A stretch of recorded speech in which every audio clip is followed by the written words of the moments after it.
bless you. Welcome to my channel.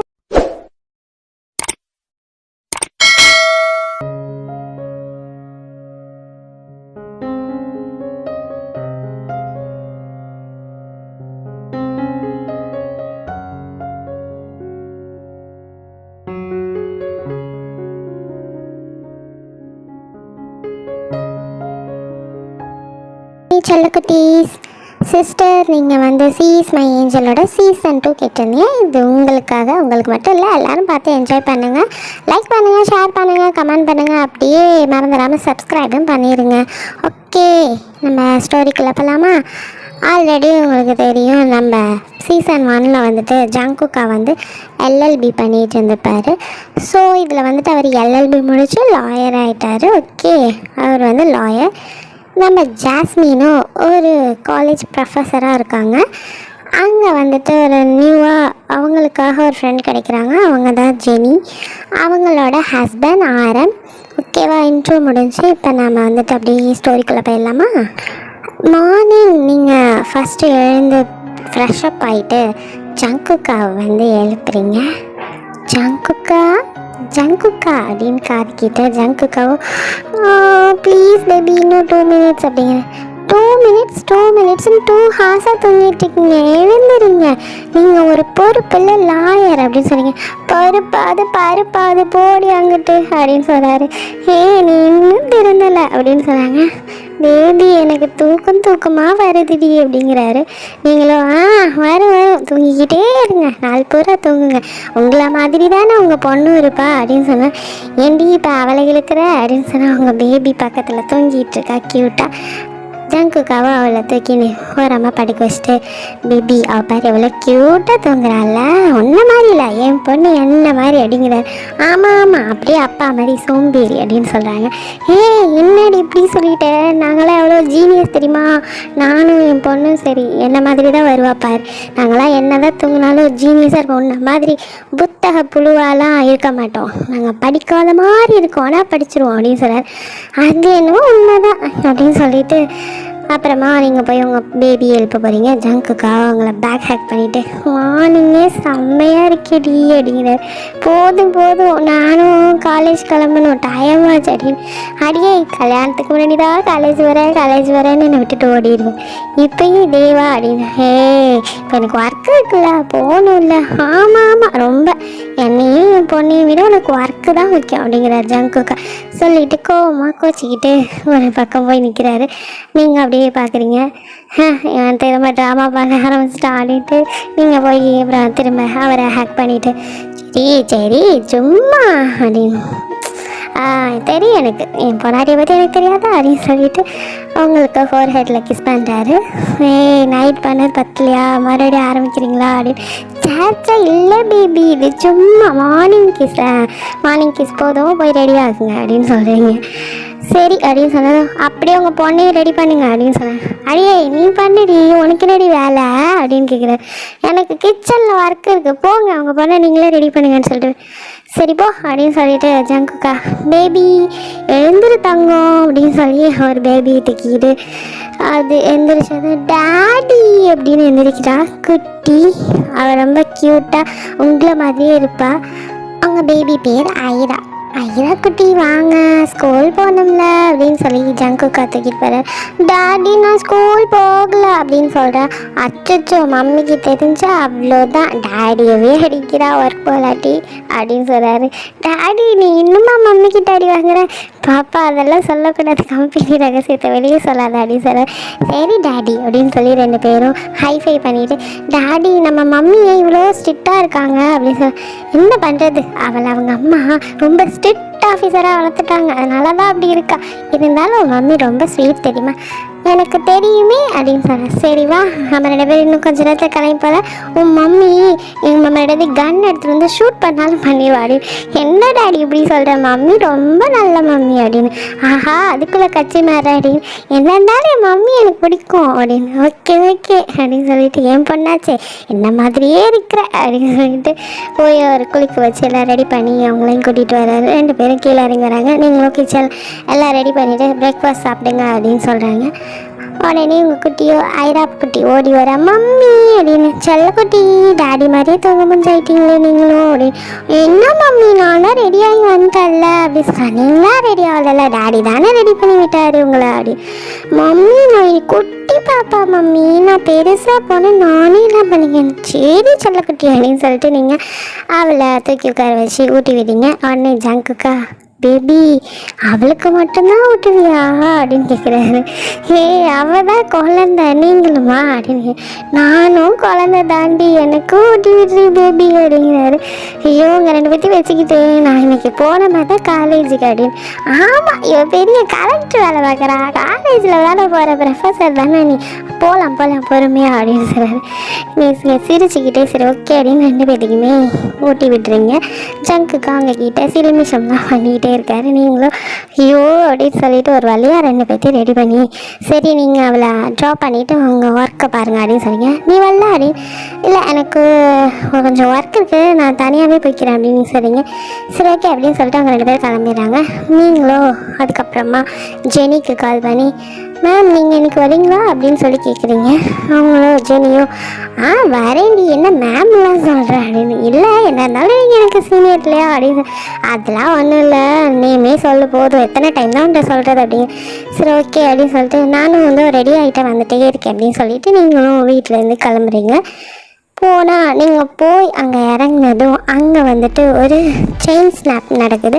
ஒருத்தன் ஒரு பொண்ணோட செயினை அத்துட்டு ஓடுறான். நீங்கள் தான் ஆல்ரெடி செமையா 007 வேலையில் பார்க்குற ஆளாச்சு. அவனை பார்த்ததும் உங்களுக்கு அவன் அந்த பொண்ணு பயந்து போய் நிற்கிறா. ஸோ நீங்கள் என்ன பண்ணுறீங்க, குடுன்னு திருடன்னு கத்திட்டே ஓடுறீங்க. யாருமே வரல, பட் நீங்கள் ஓடி போய் அவனை பிடிச்சிடுறீங்க. பிடிச்சி நல்லா சாத்துறீங்க. செம்மையாக ஃபைட் பண்ணுறீங்க. எல்லோரும் உங்களை ஆச்சரியமாக பார்த்துட்ருக்காங்க.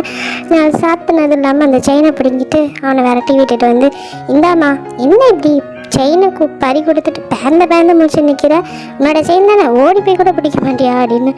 இல்லை மேம் அப்படின்னு சொல்கிறா. சரி இப்படி பயந்தவங்களெல்லாம் இருக்கக்கூடாது அப்படின்னு சொல்லிட்டு இருக்கீங்க. அப்போ ஜெனி வராங்க. என்ன மேம் மார்னிங்கே ஆக்சிடென்ட்லாம் நடக்குது அப்படின்னு. இல்லை அது ஒரு திருட்டு பையன். சரி ஓகே என் ஹஸ்பண்ட் ஐபிஎஸ்ஸாக இருக்கார், அவரை விட நீங்கள் ரொம்ப ஸ்ட்ராங்காக இருப்பீங்க போலேயே அப்படின்னு சொல்லி அவங்க கிண்டல் பண்ணாங்க. ஏன் மேம் இப்படி பண்ணுறீங்க, ஆர்எம் சாரோட என்னை போய் கம்பேர் பண்ணுறீங்க அப்படின்னு சொல்லி 2 பேரும் சிரிச்சுட்டே காலேஜ்குள்ளே போகிறீங்க. நீங்கள் உள்ளே போனதுமே உங்கள் கிளாஸ் பசங்கக்கிட்ட சரி ஓகே எக்ஸாம்ஸ்லாம் முடிஞ்சு பேப்பர் தரேன் அப்படின்னு சொல்லிட்டு அந்த பேப்பர்ஸை கொடுக்குறீங்க. பட் அதில் வந்து நல்லா படிக்கிற பொண்ணு ஜோயா அப்படின்னு, அவளோட மார்க் ரொம்பவும் கம்மியாக இருக்குது. நீங்களும் அவள் கூட இருக்கிற இன்னொரு பொண்ணை கூப்பிட்டு இங்கே வாமா அப்படின்னு கூப்பிட்றீங்க. ஜோயா ஏன் இப்போ அடிக்கடி ரொம்ப லீவ் போடுறா, காலேஜுக்கே சரியாக வர்றதில்ல, வந்தாலும் ஏதாவது ஒன்று சொல்லிவிட்டு வீட்டுக்கு போயிடுறா, என்ன தான் நடக்குது அப்படின்னு சொல்லி. மேம் அவள் வந்து ரூமில் தான் இருக்கிறா அப்படின்னு சொல்லி அந்த பொண்ணு சொல்கிறா. ரூமில் தான் இருக்கிறாள், ஆமாம் ஹாஸ்டல் ரூமில் இருக்கா அப்படி. அப்புறம் ஏன் அவள் காலேஜ் ஒழுங்காக வரமாட்டேங்கிறா தெரியல மேம் அப்படின்னு சொல்லிட்டு அவள் கொஞ்ச நாளாகவே அவள் நடவடிக்கையே சரியில்லை அப்படின்னு அந்த பொண்ணு சொல்கிறா. அவள் பார் மார்க் நல்லா படிக்கிற பொண்ணு, மார்க்கும் ரொம்ப கம்மியாக எடுத்துருக்கா அப்படின்னு சொல்கிறீங்க.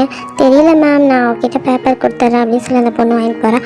உங்களுக்கு ஒரே கன்ஃபியூஷனாக இருக்குது, நல்லா படிக்கிற பொண்ணு என்ன ப்ராப்ளமாக இருக்கும் அப்படின்னு சொல்லிட்டு அதுக்கப்புறம் நீங்கள் ஜெனியோட போய் டிஸ்கஸ் பண்ணுங்க. ஜெனி மேம் இந்த பொண்ணு நல்லா படிப்பா, எனக்கு கூட தெரியும், ஜோயா தானே நல்லா படிக்கிற பொண்ணாச்சே. ஆமாம் இப்போ திடீர்னு காலேஜுக்கும் சரியாக வரதில்லை, அடிக்கடி கிளாஸ் கட் பண்ணுறா, ஏதோ வெளியில் போகிறதா வேறு கேள்விப்பட்டேன் ஹாஸ்டல் ரூம்லேருந்து, எனக்கு என்ன நடக்குதுன்னே தெரியல மேம் அப்படின்னு. உடனே ஜெனி விடுங்க மேம் ஏதாவது லவ் கிவ் இருக்கும் அப்படின்னு. லவ் இருந்தால் ஓகே, அதுக்குன்னு படிப்பை எடுத்துக்கிட்டா லவ் பண்ணுவாங்க அப்படின்னு சொன்னீங்க. இது லவ் மாதிரியும் தெரியலையே, லவ்னா ஒரு ஹாப்பினஸ் இருக்கும், அந்த பொண்ணு ஃபேஸில் ஒரு ஹாப்பியே இல்லை, எப்போவுமே எதையோ பறி கொடுத்த மாதிரியே சுற்றிட்டு இருக்கா அப்படின்னு சொல்லி ஏதாவது ப்ராப்ளமாக இருக்கும் அப்படின்னு சொன்னாங்க. அட ஏன் மேம் நீங்கள் வேறு எது சொன்னாலும் ஏதாவது சொல்லி. மேம் நம்மளோட ஒர்க்கு வந்து அவங்களுக்கு சொல்லிக் கொடுக்குறது, அதை மட்டும் பார்ப்போம், நமக்கு ஏன் ரொம்ப இன்வால்வ்லாம் ஆக வேணும் அப்படின்னு ஜெனி சொல்கிறாங்க. நீங்களும் என்ன இவங்க எப்படி சொல்கிறாங்க அப்படின்ட்டு உங்களுக்கும் மனசே கேட்கல. நல்லா படிக்கிற பொண்ணாச்சு, என்ன ப்ராப்ளமாக இருக்கும், சரி கண்டுபிடிப்போம் அப்படின்னு சொல்லிட்டு நினச்சிட்டே இருக்கும்போது கொஞ்ச நேரத்தில் ஜங்குக்கா கால் பண்ணுறாரு. ஹாய் பேபி அப்படின்னு. என்ன பேபி அப்படின்னு கேட்குறீங்க, என்ன பண்ணுற அப்படின்னு. இங்கே வந்து என்ன பண்ணுவேன் நான் டான்ஸ் ஆடிட்டுருக்கேன் அப்படின்னு சொல்லுங்க. ஓ இப்போ டான்ஸ் மாஸ்டர் ஆகிட்டியா நீ அப்படிங்கிற. ரொம்ப தான் ஓவராக பண்ணாதீங்க, இப்போ தானே போனீங்க ஆஃபீஸ், கொஞ்ச நேரத்துலேயே கால் பண்ணணுமா? இங்கே ஒரு கிளைண்ட்டு கூட வரலடி, எனக்கு போர் அடிக்குது, அதான் உனக்கு கால் பண்ணேன் அப்படிங்கிறேன். உங்களுக்கு போர் அடித்தா நான் தான் கிடச்சினேன், எனக்கு கிளாஸ் இருக்குது, நான் போகிறோம். இவன் ரொம்ப தான் ஆஃபீஸராக இருக்கா, என்னால் முடியலை அப்படின்னு சொல்லிட்டு, அடியே செல்லக்குட்டி உனக்கு கொஞ்சம் நாள் கால் பண்ண, ஏன்டி இப்படி கத்துற அப்படின்னு. வீட்டில் கொஞ்சம் பத்தலையா சார், இப்போ வேறு கொஞ்சணுமா அப்படின்னு. இன்னும் கொஞ்சம் நேரத்தில் காலேஜ் படித்து வீட்டுக்கு வந்துடுவேன், அப்போ நம்ம கொஞ்சிக்கலாம் அப்படின்னு சார். அடியே அவ்வளோ நேரம் அவனை நான் மிஸ் பண்ணணும்டி, எனக்கு ரொம்ப நினப்பாக இருக்குடி பேபி, ரொம்ப நேரம் தாங்குற மாதிரி ஒரு கிஸ் கூட அப்படிங்கிறார். நான் காலேஜில் இருக்கேன், நான் ஒரு ப்ரொஃபஸர், அதனால தான் நினச்சி பாருங்கள், என்னமோ ஸ்டூடெண்ட்டாக இருக்கும்போது கூட நான் லவ் பண்ணும்போது உங்களை கிஸ் பண்ணதில்லை, நீங்கள் என்னமோ எப்படி பண்ணுறீங்க அப்படின்னு சொல்கிறீங்க. அடியே அதனால தாண்டி இப்போ கேட்குறேன், லவ் பண்ணும்போது தான் எனக்கு ஒன்றுமே தராமல் என்னை அலக்கழிச்சேன், இப்போதான் உன் புருஷன் ஆகிட்டேன்டி, நான் லீகலாக ஒரு கழுத்தில் தாலி கட்டின புருஷன்டி, எனக்கு லைசன்ஸ் இருக்குது, எனக்கு கிஸ் பண்ண அப்படிங்கிறாரு. ரொம்ப முக்கியம், இப்போ எனக்கு கிளாஸ் இருக்குது வைங்க ஃபோன் அப்படின்னு சொல்கிறீங்க. சே பொடி அப்படின்னு சொல்கிறாரு. அவரும் நான் கோச்சிக்கிட்டேன் அப்படின்னு சொல்கிறேன். கோச்சிக்கிங்க அப்படின்னு சொல்லிட்டு, நான் உங்களை எப்படி சமாதானப்படுத்துவேன் தெரியும் அப்படின்னு சொல்லிட்டு கால் கட் பண்ணிவிட்டு நீங்கள் கிளாஸ் ரூமுக்கு போயிடுங்க. அதுக்கப்புறம் எப்பவும் போல் நீங்கள் கிளாஸ் எடுத்துகிட்டு அந்த ஜோயோட ஃப்ரெண்டுக்கிட்ட வந்து அந்த பொண்ணு என்ன பண்ணுறா எதுன்னு அவன் நடவடிக்கை கொஞ்சம் நோட் பண்ணி எனக்கு சொல்லு அப்படின்னு சொல்லி. சரி ஓகே மேம் நான் சொல்கிறேன் அப்படின்னு. சரி அவளுக்கு தெரிய வேணாம் அப்படின்னு சொல்லி. சரி ஓகே மேம் அப்படின்னு சொல்லிடுறேன். நான் அவள் ஃப்ரெண்டு தான் மேம், எனக்கும் அவன் மேலே அக்கறை இருக்குது, நான் கண்டிப்பாக சொல்கிறேன் அப்படின்னு சொல்லி. சரி ஓகேம்மா அப்படின்னு சொல்லிவிட்டு அதுக்கப்புறம் எப்பவும் போல் கிளாஸ்லாம் முடிஞ்சிடுச்சு. ஈவினிங் வந்துட்டு நீங்கள் சரியெல்லாம் எடுத்துகிட்டு போகலாம் அப்படின்னு சொல்லி பேக் பண்ணிகிட்ருக்கேன் உங்கள் திங்ஸ். அப்போது ஜங்குக்காக தான் உங்களை பிக்கப் பண்ண வர்றாரு. அவர் கீழே வந்து காரை பார்க் பண்ணிவிட்டு வந்து உங்களுக்காக வெயிட் பண்ணிகிட்ருக்காரு. அங்கே உள்ள கேர்ள்ஸ் ஃபுல்லாக அங்கே வந்துடுறாங்க. செம்மையாக இருக்கார் இவர், செம்ம ஹேண்ட்ஸமாக இருக்கார் அப்படின்னு சொல்லி ஜங்குக்காக உடனே அவரோட ஹேரை வந்து ஃப்ளிப் பண்ணிவிட்டு அப்படின்னு நின்று பார்த்துட்ருக்காரு. நீங்களும் எல்லாம் பண்ணிவிட்டு ஜெனியோட பேசிட்டு வந்து ஜங்குக்காவை பார்த்தோன்னா குடுன்னு வேகமாக ஓடி போகிறீங்க. ஜங்குக்காவை எதுக்கு இப்போ இப்படி ஓடி வரா தவதேரிக்கு அப்படின்னு சொல்லி ஜங்குக்கா கையை பிடிச்சி எடுத்துட்டு நீங்கள் வாங்க போகலாங்க. அதுக்குள்ளே எல்லாம் சுற்றி மேம் யார் மேம் இது, செம்மையாக இருக்கார் மேம் அப்படி இப்படி நீங்கள் உடனே ஜங்குக்கா சிரிக்கிறாரு. நீங்களும் இது என் ஹஸ்பண்ட், நான் கிளம்புறோம், டைம் ஆச்சு, வாங்க அப்படின்னு. இது 2 வார்த்தை பேசிட்டு வரேன் ஜங்குக்கா சொல்லு. இப்போ வரல வெளியில் நிற்க வச்சிடும் அப்படிங்க. ஐயோ செஞ்சிடும் அப்படின்னு சொல்லிட்டு சரி பாய் அப்படின்னு சொல்லிட்டு அவர் ஓடிடுறாரு. அவங்களுக்கு பின்னாடி ஓடிடுறாரு. நீங்கள் போய் கால் எழுதிட்டு ஜங்குக்காவை மறைச்சிட்டே இருக்கீங்க. ஜங்குக்கா என்னடி எல்லா ஹஸ்பண்டும் ஒய்ஃபை வந்து பிக்கப் பண்ண மாட்டேங்கிறான், வெளியில் கூட்டிகிட்டு போக மாட்டேங்கிறான்னு திட்டுவாங்க, நீ மட்டும் ஏன்டி டிஃப்ரெண்ட்டாக இருக்க, உன்னை கூட்டிகிட்டு போகலான்னு தானே வந்தேன், அதுக்கேண்டி என்னை பார்த்து மறைக்கிற அப்படின்னு. அதுக்கு ஒன்று நான் மறைக்கல, அப்புறம் எதுக்கு மறைக்கிற அப்படின்னு கேட்குது. இப்போ நீங்கள் எதுக்கு இங்கே வந்தீங்க அப்படின்னு கேட்குறேன். ஏன்டி என் ஒய்ஃபை நான் பிக்கப் பண்ண வந்திருக்கேன், நான் வரக்கூடாதா, எவன்டி என்னை வந்து வரக்கூடாதுன்னு சொல்லுவாங்க. எவன்டி இல்லை எவ அப்படின்னு சொல்லுங்க. யார் அந்த எவ அப்படின்னு சொல்லி கேட்குறேன். நான் தான் அப்படின்னு. நீ ஏன் பேபி என்ன ஆச்சு, நான் வரதுனால இப்போ என்ன உனக்கு ப்ராப்ளம் அப்படின்னு. அதெல்லாம் எனக்கு ஒன்றும் ப்ராப்ளம் இல்லை அப்படின்னு சொல்லிட்டு நீங்கள் ஊஞ்சிக்கிட்டு உடனே ஜங்குக்கா பொசசிவா அப்படிங்கிறாரு. அதெல்லாம் ஒன்றும் இல்லை ஜெலஸா அப்படிங்கிறாரு. சும்மா இருக்க மாட்டீங்க, இப்போ எதுக்கு நீங்கள் வந்தீங்கன்னு. அடி பொண்டாட்டி நான் உனக்கு மட்டும்தான், எதுக்கு இவ்வளோ ஜெலஸ் ஆகிற அப்படி. எப்படி எல்லா கேர்ள்ஸ் ஓடி வந்தாங்க பார்த்தீங்கன்னா, இதுக்கு தான் நான் உங்களை ட்ராப் பண்ண வரேன்னு சொன்னால் வேணான்னு சொல்கிறது, எனக்கு எதுக்கு நீங்கள் வந்தீங்க அப்படின்னு. அடி சரிடி நான் கோச்சிக்கிட்டு நீ என்னை சமாதானப்படுத்துன்னு பார்த்தா இப்போ நீ கோச்சிக்கிட்டு உன்னை நான் சமாதானப்படுத்தணும் போலையே அப்படி சொல்லி. சரி இப்படியே நம்ம எப்படி சண்டை போட்டுனா நம்ம பொண்ணு யாரும் பிக்கப் பண்ணுறது, வா நம்ம 2 பேர் போவோம், மூஞ்சி தூக்கி வச்சுட்டு இருக்காது, அவள் பார்த்தா என்ன நினைப்பா, போங்க நீங்கள் பேசாதீங்க அப்படின்னு. சரி பேசல, நான் வேணா அந்த பொண்ணுங்கிட்ட பேச அப்படின்ட்டு ஹாய் நான் அதுக்கெல்லாம் அங்கே நின்றுட்டு ஹாய் அடிக்குதுங்க. நீங்கள் உடனே கையை பிடிச்சிட்டு கொண்டுடுவேன், முதல்ல எழுங்க காரை, உங்களை அவ்வளோதான் பார்த்துக்கோங்க அப்படின்னு சொல்கிறீங்க. அவரும் சரி டென்ஷன் ஆகாது மை ஸ்வீட் பண்ணாட்டி க்யூட் பண்ணாட்டி போதும் ஐஸ் வச்சது இங்கேருந்து ஃபஸ்ட்டு கிளம்புங்க அப்படின்னு சொல்கிறீங்க. சரி அப்படின்னு சொல்லி அவர் உடனே ஸ்டார்ட் பண்ணிவிட்டு உங்கள் கையை பிடிச்சிக்கிறாரு. நீங்களும் அவரை பார்க்குறீங்க. எதுக்கு இவ்வளோ பொசசிவ் ஆகிற அப்படின்னு. ஆமாம் நான் பொசசிவ் தான், ஜெலஸ் தான் ஆவேன், யாரையும் பார்த்திங்க சிரிக்கக்கூடாது, யாரும் உங்களையும் பார்க்கக்கூடாதுங்க, எனக்கு மட்டும்தான். உடனே ஜங்குக்கு அவங்க கிட்ட வந்து நான் உனக்கு மட்டும்தான் பேபி அப்படின்னு. சரி சரி காரை ஒழுங்காக ஓட்டுங்க, எங்கேயாவது கொண்டு போய் விட்டுறாதீங்க அப்படின்னு. சரி சரி அப்படின்னு சொல்லிட்டு உங்கள் பொண்ணு அப்படியே ஸ்கூலுக்கு போகிறீங்க. அங்கே போனதும் உங்கள் ஐரா பாப்பாவோ ஸ்கூல் முடிச்சுட்டு உங்களை பார்த்தது ஹை டாடி மம்மி அப்படின்னு ஹாப்பியாக ஓடி வரா. இதோட இந்த பார்ட் முடியுது. நெக்ஸ்ட் பார்ட்டில் என்ன நடக்குதுன்னு பார்க்கலாம். பாய், தேங்க்யூ ஃபார் வாட்சிங்.